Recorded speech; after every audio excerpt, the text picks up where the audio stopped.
Morning, Dr. Mark. What's up, Laycon? Nice to have you Yeah, here. great to be here.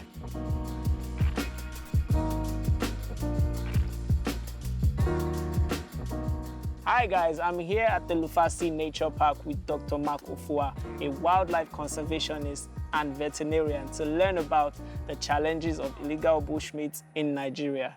So, when we say illegal bushmeat, what do we mean actually? Bushmeat generally is any wild animal that is not farmed by man for food.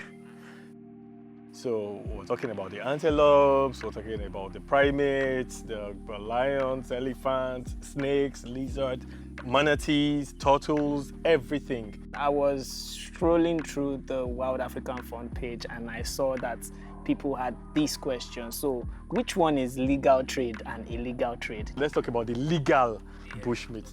Now these are wildlife that occurs in nature, not protected by law. And the reason law does not protect them is they occur in very large numbers in nature. So no matter how much we eat, they still are there. Now these animals usually have a high rate of reproduction. So we really don't have a challenge with their numbers. Then there is the one classified as illegal bushmeat.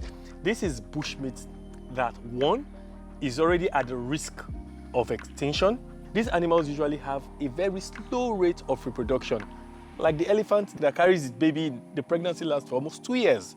Wow. The pangolin will have one baby every 2 years. You see, so the rate of removal from nature is way higher than the rate of replenishment, and that's what's causing the problem.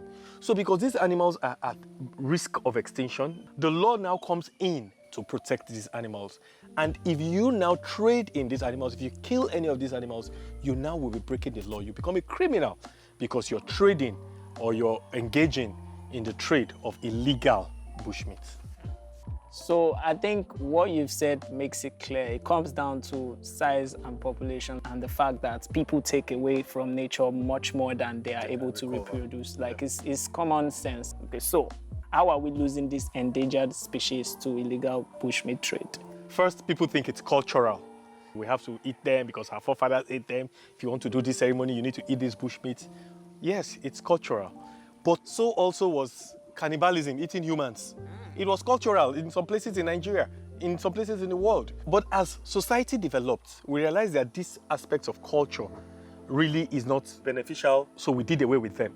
So the same way bushmeat was cultural, and we are realizing that we are decimating our wildlife, and we have to learn to taper it and then do away with it.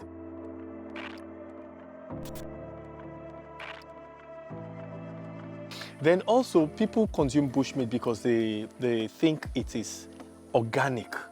It is free from pesticides and drugs.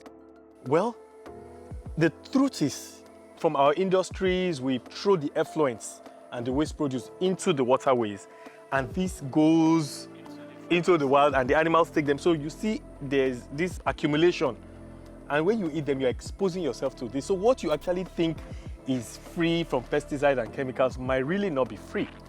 Then another problem that I've come to realize that eating of bushmeat is an elitist taste. It is status symbol. The cheapest source of meat we have in society today is the chicken. The cheapest bushmeat, that is the grass cutter. One grass cutter sells for like 4 chickens. So the poor man would rather go and buy 4 chickens that will feed his family more than one grass cutter.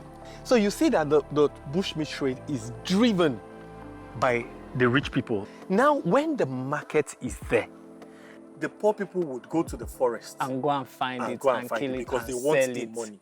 Oh, not they want the bushmeat. okay, that's understandable. So, yeah, so if the buying stops, the killing will stop. Okay, that makes more sense. So as the demand reduces, the supply will be stopped. So I hope you guys have actually watched this and learned a lot from it. Thank you so much, Dr. Mark. Till we meet next time for me to come and ask you more questions. Always welcome. Yes. Thank you very much.